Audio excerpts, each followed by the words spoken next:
Greetings and welcome to this edition of Deep Life Talk with Guro Grok. I'm your host, Guro Grok. Today we're going to be exposing a lot of the bullshit out there in the self-help, personal development, life mastery space. There's a lot of flattering fluff. There's a lot of just, mantras that are sort of meaningless. There's tons of psychobabble bullshit out there that's just not really going to do you any good. I'm highly educated, and I spent some time in psychology classes when I was an undergrad and even some as a graduate student, and it's just a lot of mumbo jumbo too often. And so I want to warn you off of that there's anybody who's telling you about personal development that's focusing too much on psychology is not going to be much help. And there is even a branch within psychology called positive psychology, which is where I think we should all be starting. So we'll talk about that in another episode. But instead, the one mantra of your life for personal development and for self-help should just be take action. You should be doing things that help you strengthen your thinking, improved thinking about realities of life and what is reasonable to hope for and what is reasonable to achieve and what is unreasonable, and good thoughts like that, and how you can make yourself better and make yourself feel better with better thinking. Principles like Stoicism is very popular now, and that's some good thinking. Certainly added strength to my life while I was in prison unjustly for all that time, facing parole boards that didn't know me at all and things like that. So you want definitely to think in terms of taking action in your personal growth by studying, by training, by learning things, by doing lots of reading, by learning how to have better relationships. So learning is the driving thing in personal growth, and tapping into spirit too through meditation and journaling and studying Eastern thoughts and metaphysical texts and things. Sexual magic is a powerful thing. There's lots of that. So I just want to let you know that today we'll be exposing a bunch of garbage and teaching you some things you can take action on. So the first one I would encourage you in is definitely get involved with mixed martial arts, man or woman, but certainly the young man all the way to middle-aged man. I mean, a 65-year-old man could start training in Muay Thai and have it add much life to his life for certain. So I have an extensive background there, and it's certainly been one of the formative things of my life, making me who I am and making me much better than I would be without it, is the way to put it. The study of mixed martial arts will test you. It will develop you in ways you can't even foresee. It will challenge you. Certainly you're going to learn all kinds of practical techniques about kicking ass when you need to. So I would say that to take up mixed martial arts has got to be somewhere near the top of the list for the man who really wants to add some dimensions to his life and to his personality, to his overall character and being. And there's so much opportunity in the United States for that. Of course, I'm from LA, and I can go all kinds of places for that. Now, I would tell you to avoid some of the classical martial arts schools like Taekwondo and Karate and things like that, some of the Kung Fu schools that are too much caught up in their traditions. You want to be free to break from that and make things your own. Add, as Bruce Lee noted, you're going to learn from others, but you definitely need to add what is distinctly your own, figuring in your strengths and your personality and what you are and aren't willing to do, and definitely looking at your body type, because maybe you're more built like a grappler, or maybe you're more inclined to stand up and develop powerful percussive skills. Maybe you're inclined to edged weaponry, which is highly recommended, the Filipino martial arts and others. I come from the Filipino martial arts background with Daniel Inosanto and Cass Magda, and then handed down to me. It's highly recommended. But the study of the mixed martial arts will turn you into a warrior. I mean, you're going to gain so many skills and a new perspectives on life and gain so much. The beautiful irony here is that you're going to get physically fit as a result. There's no pursuing physical fitness. It just happens when you go out. Go ahead, start doing Muay Thai, an hour or two of Muay Thai 3 days a week, or 4 or 5 days a week if you really want to get fit fast.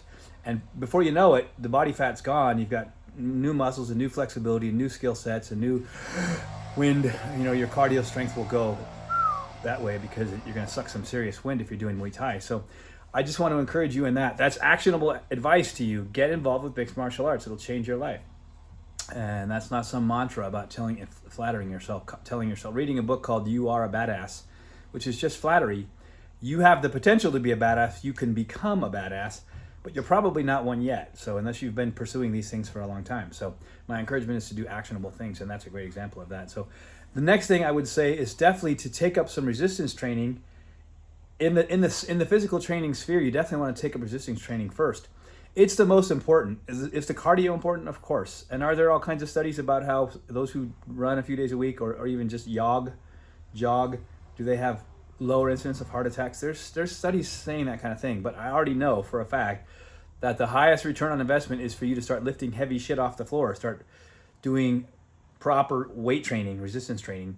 It doesn't matter whether you're doing it with body weight like a gymnast. It doesn't matter whether you're doing it like in prison we have bars and things like that, and that's how we didn't have weights for a long time. They didn't have that stuff. So it doesn't matter if you're pumping iron. It doesn't matter how you're doing it. Your muscles don't know. They only know stretch and flex. That's all they know. So it doesn't really matter. You just need to create the proper leverage. And so weight training, of course, makes it easy. You go to a gym and start pumping some iron, bench press, squat, pulls, do pull-ups, weighted pull-ups, all kinds of exercises you can do. And this is not the purpose of this episode to tell you. We'll get into that stuff in the future. I've got great shows coming up for all that stuff. But for right now, just the idea that start to weight train along with your studies, along with taking up mixed martial arts, and the return on investment is so high. It's one of the best things you could possibly do. So begin to weight train and add muscle to your frame and begin to chip away the fat, and you're going to feel energized. You're going to be better. Therefore, you're going to feel better, and therefore, you're going to look better. And people in life will sit up and notice this. The women in your life are going to like, wow, you look great, you know? So that's the thinking there is the highest return on investment for you is to lift weights. So go for that. That's really important. The next thing is, again, rejection of this thought about self-esteem, like this theory in psychology that we do certain things or that we do negative things, have negative behaviors or act certain ways because of having low self-esteem, like criminals have low self-esteem. It's folly. It's nonsense. It's just it's shit thinking. So you want to reject that. Not the issue of how you do esteem yourself is important, but if you want to esteem yourself better, then get better. Become a better man, right? Become a better man morally. Stop treating people bad. Stop disrespecting your mom and your dad and the people in your life that you know you should be respecting. Stop behaving that way. Stop wasting your time. Stop failing in school, right? Start getting good grades. Start studying. Start doing good things with your life. Start working and saving some money so you can have a better future by investing that in yourself, in a business. So the point is, again, back to excellence is the thing. Excellence is a practice. And as you practice excellence, then you'll be able to esteem yourself rightly as a better man than you were before. So that's the way to have better self-esteem, is to get better at things. Everything in your life that you want to get better at, start working on that. And the biggies are, of course, introspective meditation, start tapping into spirit and recognize important moral issues. I just remind you that there's only 3 moral issues you even need to worry about, and that's reason, using your mind to reason through life, its problems, not like an animal who just reacts with emotions in that instinctive, bestial way. We are human beings. We think, we reason, we critically reason through our problems. And the second one, of course, is kindness. Everybody wants to be treated kindly. That's the law of love. That's the second moral issue, second moral principle that you need to lay hold of. That's 2. There's only 3. So here's the third one. And the third one is diligence, that you pull your own weight through life. You don't expect others to do that for you. That you work to make a living for yourself and to make your life as good as you can. That's diligence, the idea of working hard. And I live that. All these 3 moral principles, that's all I live, these 3 moral principles. I don't get into all this doctrinal stuff and from the various organized religions and their texts and things. But those 3 base moral principles, all reasonable people, all people who can think, would agree that those are good moral principles. So again, that's reason, kindness, and diligence. And so I say, pursue excellence rather than self-flattery, and you will grow as a person. You will be a much better person. In a few years of study and training and journaling and meditating and purposing every day that you're going to do better and you're going to grow and you want a good life, you're going to leave that old life and that old useless person in the dust back there in your rearview mirror. So take up a program of action and study and personal growth. Action, not just telling yourself everything's all right. That's a bunch of nonsense. So the next thing I want to talk to you about is a piece of wisdom from one of these broader texts, and that's the Tao Te Ching. Is one of the book of Taoism, and famously sort of jotted down by Lao Tzu. And this is Tao Te Ching 9, which I memorized, and ironically I quoted it for the warden at Soledad prison a couple of years back, and he was a little bit impressed with that, and he even joked with me. He said, "I'm gonna go check that to make sure you didn't lie to me." I said, "Oh no, sir. I just quoted it to you word for word." Again, it's Tao Te Ching 9, and it goes, hold on. It goes, "Fill your bowl to the brim, and it will spill.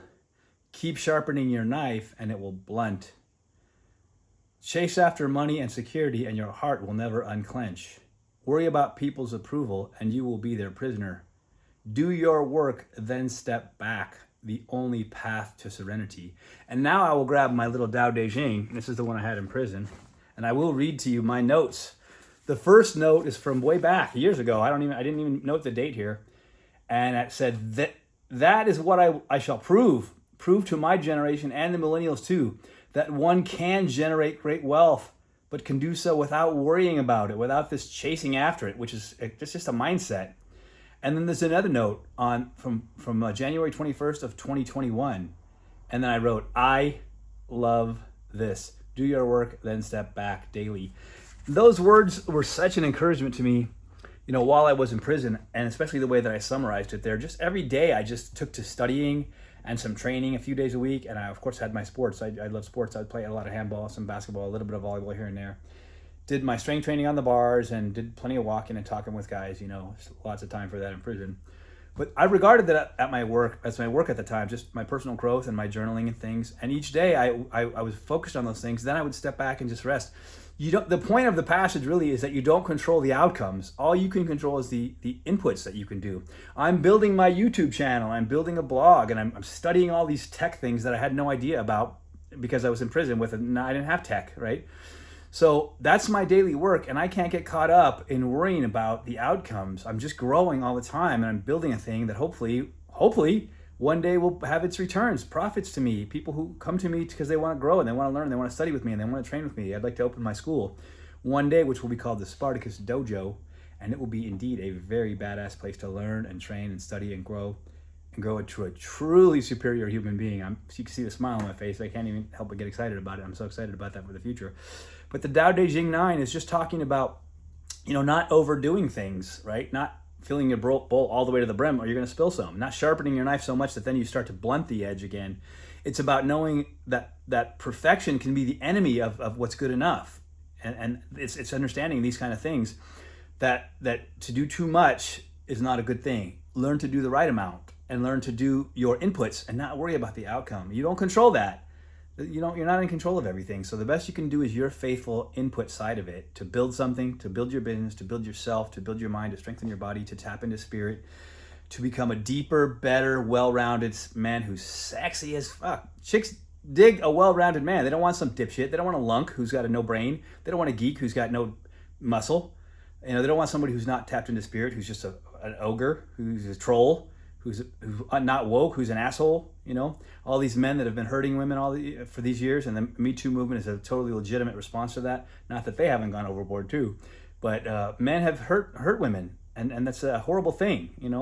Men who hurt women are worthless. Women should not be being hurt by their men. They should be being protected. They should be being looked after, because they don't have the physical strength that men do. That's for certain. Quite obvious, right? So next thing I want to talk about is just a great story about a guy in prison.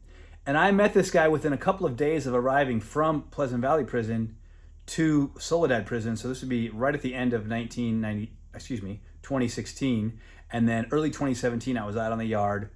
And they used to have yard sales, as crazy as that is, prison yard sales. Guys who would have their stuff out there that they'd collected from guys selling everything from books and stationery and pens and pencils to electronics that guys had left or they had bought from others, to handmade cards, and just because you had a lot of artists in there.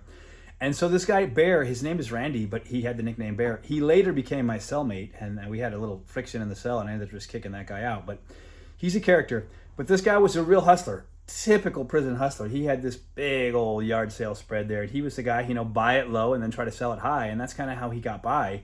He didn't have much family support. But I remember at the time I was in love with this woman, Stephanie from France, who was very dear to me. We fell in love, and she wanted to move to the U.S. to be with me while I was in prison. And she's a remarkable human being. Just so you don't think she was some low quality person. She's one of the most amazing human beings that I've ever had the pleasure of knowing, though I've only met her through letters and the phone. Anyway, I went to buy her a card off the yard, and Bear had these beautiful cards that he had drawn himself. I later found out that he didn't have them drawn. Someone was having them printed, and then he was putting highlights on them and stuff. But this was one of the most beautiful cards I had ever bought. And a card on the yard, you might think someone hand draws a card. Sometimes they'd want maybe $3 for it. He wanted $6 for this card, and I was rolling my eyes going, $6 freaking. But I loved the card so much that I ended up buying it. I sent it to Stephanie. She thought it was beautiful. It reminded me of her because she's from Breton, which is, Brittany. I'm trying to say it in French there.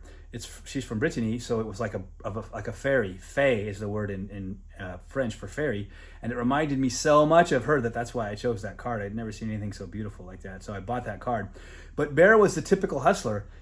he would always lowball you when he wanted to buy something, and then he was always asking a lot more on the other end when you wanted to buy it from him. Of course, you could negotiate with him, but it was very rare the dude who could get over on Bear. But when you run a prison hustle like Bear did, you sometimes I ran a prison hustle like a store, and I had a couple of incidents that could have gone south real quick, but into violence and stuff. But you gotta be careful about doing that stuff. But with Bear, he had some incidents where guys didn't want to pay on time. They owed him some money, slow paying him, and he would get frustrated and angry. And there was one guy he confronted on the yard, and they ended up kind of fighting. And the story was told that Bear, who used to be into like disco dancing, he was throwing these kind of crazy like kicks at the guy. But Bear was by that time Bear must have been 60, and he was just torn up, and he couldn't do much. And this other guy just mollywopped him a couple times, I heard. So it's kind of just a crazy story that Bear got mollywopped for his inability to collect. It's hard to do that in prison, especially once you're on the SNY side of prison. You can't collect debts. It's hard because there's no politics backing you. So I ended up moving him into my cell some couple of years after I met him because they needed somewhere to put him because he had a problem with a different cellmate and stuff. And he was cool at first, but then things went south. But I told him that one day if I make it big, I'm going to give him a shout out. So I give the shout out here. What's up, Bear? And if I ever get on Oprah, once again, I'll say, what's up, Bear? I made it, The guy believes in me. He knows I'm sharp. And he was like, man, you got whatever it takes to go out there and kick ass. So here I am talking on YouTube, trying to explain to people that you can make your life whatever you want. Yes, but you got to work at it. Nothing comes for free. And so you got to work at it. And I'm working on it every day. So join me and let's grow. So next thing is, what did I write down there? Oh, yeah. Yeah, you want to learn to play an instrument. This is a really, really, really good thing for sort of expanding you in sort of a synergistic way. The idea of synergy is sort of like that the sum is greater than the parts. And the beautiful thing about playing, I play guitar and I play harmonica, and it's kind of a little humor here that I took up guitar because I wanted to have skilled hands and fingers for pleasuring a woman. But I had originally, before that, even taken up harmonica so as to train the mouth and tongue for cunnilingus, of course. And that became kind of a running joke with some of my over-the-seas pen pals, and a way to make them laugh and smile and think and giggle and make them feel good and stuff. So, but any instrument that you take up, it's just highly recommended because there's the coordination, the neuromuscular coordination that comes from learning an instrument, whether it's drums or piano or guitar or harmonica or a horn, whatever it is you're going to play. There's coordination that comes from that. So you're gaining skill that way. And that's mind-body connection stuff.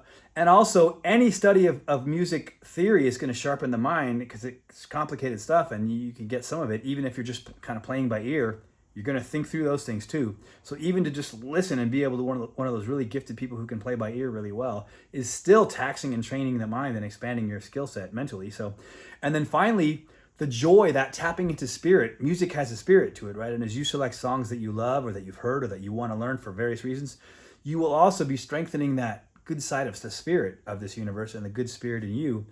And so that's the beauty of taking up a musical instrument. And not to mention, of course, that women go crazy for musicians. Think about all the rock stars. No matter how butt ugly they are, they get beautiful women, So it will make you sexy AF, like I like to note. So take up some sort of an instrument. I originally chose harmonica because it was tiny and I was living in a prison cell.